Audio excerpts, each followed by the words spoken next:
This is how I prune the muscadines. It's now the middle of March, and you have to do this. You got to prune them, or they'll literally shade themselves out, and they'll grow so thick that you won't be able to keep after it. And you got to be able to get a lot of production out of them so you can feed everything. And you got to prune them back, but not too far, and you need to train them so that they come up on a stem and then fork both ways. And it isn't any kind of special way of doing this. It's real simple. You don't have to get a headache about it. Just make sure you've got, you can even start down here like I did. Just have them go this way and then have them go that way, left and right, on one wire. It's pretty simple. And you see I leave a few stems kind of long if I want to. It doesn't hurt anything. They'll keep on growing and they'll keep on living. I never have to spray them or fertilize them or do anything to them. Of course, it's because I've got, you know, horses and stuff that walk through here. Hey pups. Got a lot of wildlife that fertilizes things. Goes to the event here and eats the weeds and turns them into fertilizer and good soil. And I don't believe in bare soil. I love to have all this good mulch breaking down all the time, turning into good dirt. I don't ever use herbicides. In the wintertime, everything's going to die back anyway, and it gives me a chance to get under these.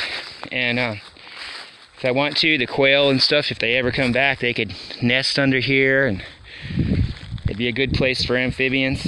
Anyway, as you can see, it's very simple. Just making them go on both sides of the wire. Pretty easy. Nothing fancy about anything here. Just make it grow, let it grow, make it happy, and it'll bear. These muscadines bear really well for me. They always do. And like you see here, I got two vines coming up. Now when I first started these about 20 years ago, I had one nice main stem, and it would come up and make a left and a right at the top. But we had a freeze one day. It was 65 degrees that day. And then at that night, it got 12 below zero. And the sap was up on the vines, and they died to the ground. And so I've had to retrain them all from suckers that come up from the bottom. And I was kind of in a hurry to get them going. That's why I have multiple stems and all that. But it worked. They do just as well. And I learned a little secret. If you're growing in zone 7 like I am, where it can get 5 degrees to 8 degrees above zero Fahrenheit every winter, 8 degrees. It only happens for a couple nights, but it happens right before the sun rises. This will do major damage and kill them.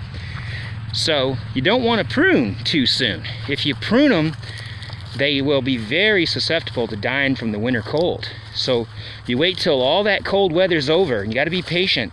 I want to prune them right away and get it over with. I don't like thinking about it, having a job I got to do. But you got to do it. You got to wait until all that really cold weather's over. Now you see, there's no leaves on the trees yet or anything. It's still March, and it's still very cold. And this year is colder than ever. I mean, it's a longer, colder winter, and it didn't green up like it should have, and we're still freezing at night, every night, and pretty much. And if I had have pruned them earlier than this, they'd be dead now.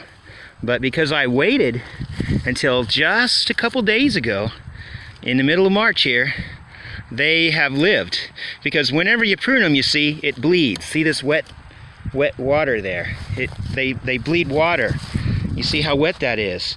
And you don't want that to happen when it's cold in the wintertime, because it makes the sap flow up more. It starts running like a straw, and when sap's flowing up, a plant is very susceptible to winter cold. You want to keep that sap down. You don't want it bleeding out. So once they're pruned, that sap will come up, and there's a problem for you. You want to wait. It's okay for sap to come up now. It's warm enough. Anyway, so I've heard some people saying, you got to worry about cutting off these little things from the clusters of the grapes. That's stupid. I've never had any problem with diseases. And, well, one reason is I don't use any chemicals whatsoever. I don't use synthetic chemical fertilizers. I don't use any kind of herbicides. I don't use any kind of pesticides, no matter what. And one reason is because I just don't want anyone getting cancer, and I don't like hurting anything. I'm not doing this to get rich. If I wanted to get rich, I'd be working in a city somewhere. I'm just doing this because I like to eat and I like to be around animals and plants. Kind of defeats the purpose if you're out here trying to make money. That's kind of stupid. I'm trying to feed people. I'm trying to feed animals too, wildlife as well.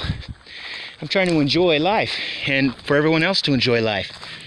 But a lot of people are in it just for profit, and they want to see every square inch of their land making some money for them. And in my opinion, those kind of people ought to just go work for some industry somewhere, because they're not doing the earth any good. Then again, neither is these people with the pollution. Why are these airplanes made out of electricity? Why are they still using that kerosene fuel? And why in the world is this stuff dissipating? And I mean, isn't dissipating, it's lingering. I mean, you probably can't tell, but this is a gray day, and it's all because of what they're doing up there. This stuff is coming down, and it's polluting us. I mean, whatever the airplanes are doing, they need smog devices or something. Because I'm telling you, this should be a blue sky. These are not natural clouds. These are clouds from the airplane exhaust. That's really what you're looking at, is airplane clouds. Very strange. It's supposed to rain tomorrow, but I'm sure it won't. With all that pollution, it'll kill the Pseudomonas syringae, and we won't get any rain, because those plant microbes are necessary for ice nucleation. And this is bad news. Anyhow, this is a very late year, because this here, Moso bamboo, was actually sending up shoots at the same time last year. And this year it's still dormant, hasn't attempted to wake up yet. But this Moso, I really like this. It's a rather slow growing bamboo. This bamboo is 15 years old, and it's still not much more than a little clump. But the size of it, I mean, my goodness, this is a size 13 shoe. And just look how big it is. I mean, it's bigger than me. So it's a fat thing right here, I tell you what. I could do anything with this stuff. And it grows fast for the few days it grows. It's about 3 weeks of growth all year long is all it does. 3 weeks. And then it stops growing and stays dormant. And what I like about it is it's green, so the animals can still eat it in the wintertime. And even if they eat all the leaves off of it, the leaves come back. So pretty good stuff. Now, Moso's a little bit deciduous. It actually has a leaf drop just before it gets its new leaves in the spring. I've got a lot of varieties of bamboo. I could tell you a lot about them if you have any questions. I really like bamboo, and I think they should grow it more.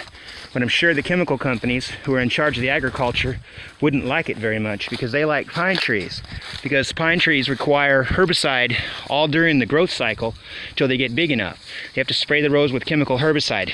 And bamboo, once you harvest it, you just cut it down and it'll come right back up. It'll shoot back up again without ever being replanted, probably forever.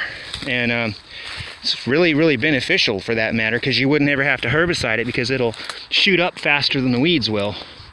And it'd be better for everything. Anyhow, that's all I got to tell you.